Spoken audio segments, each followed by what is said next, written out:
Welcome to the 2013 Workplace Chemical Label and Safety Data Sheet Training. This training is going to teach you an understanding of the new labels on chemicals and an understanding of safety data sheets. Above everything else, this is about keeping everyone safe. To do that, you need to have information on these labels to make sure that you understand how to safely store the products and have at your fingertips what to do in an emergency when first aid is required. This is what the new chemical labels look like. Now let's talk about each of the parts of the label. The product identifier is just what it sounds like. It gives you the formal name of the chemical and some additional information like a code number or a batch number.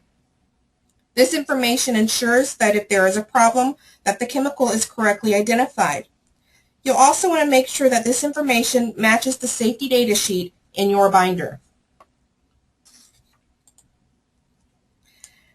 The signal word is really a quick way for you to see how dangerous the chemical is that you're working with. There are two words used: danger and warning. Warning tells you the risk is lower, and danger tells you to be very careful because the danger is greater.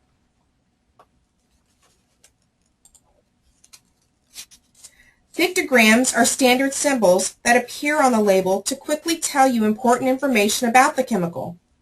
It's important for you to be able to understand what each of the pictograms mean. They are made up of a red diamond with a black symbol in the middle. Let's take a look at what each of them mean. Health hazard tells us the chemical is dangerous to our health, that it's toxic. Be very careful with anything you handle with this pictogram. Flame warns us that the chemical is flammable. Exclamation mark warns us that the chemical is an irritant to us. It might be your skin, our eyes, or our lungs. Gas cylinder warns us that the chemical is gas under pressure. Corrosion lets us know the chemical could burn our skin or eyes or cause metal corrosion. Exploding bomb tells us that the chemical is an explosive. Flame over circle tells us the chemical is an oxidizer. What does this mean? It means the chemical might, under certain circumstances, be flammable. Environment lets us know to take care and not let the chemical get into the environment, that it could be toxic to aquatic life. Skull and crossbones. This is really bad and warns us that the chemical is so toxic that it could cause death. A hazard statement tells us in words about the possible danger from the chemical. There might be more than one hazard statement on a label because all hazards must be on the label. Precautionary statements tell you what you need to do to be safe. Make sure you read them carefully and follow the instructions they give you. There are 4 types of precautionary statements: prevention, what to do to minimize your exposure to the danger; response, what to do in case of an accidental spill or exposure. These are first aid instructions. Storage, how to store it safely. Disposal, how to dispose of it safely. The supplier information tells us where the chemical came from and how to get in contact with them in case of an emergency. Now let's move on from the labels and talk a little bit about safety data sheets. You may have known them previously as material safety data sheets. This is the same thing, just a new name. Everyone should know where the binder containing the safety data sheets is kept. Where is it in your building? If you're not sure of where your safety data sheet binder is, please contact your local safety coordinator. The safety data sheets tell us in more detail than the label does information about the chemicals we handle. The information on the sheet is organized into 16 sections. Let's take a quick look at what those sections are. Sections 1 through 8 contain general information about the chemical, identification, hazards, composition, safe handling practices, and emergency control measures. 1. Chemical information identifies the chemical, how it's used, and who the supplier is. 2. Hazard identification identifies the hazards of the chemical and gives us warning information about those hazards. 3. Composition identifies the ingredients contained in the product.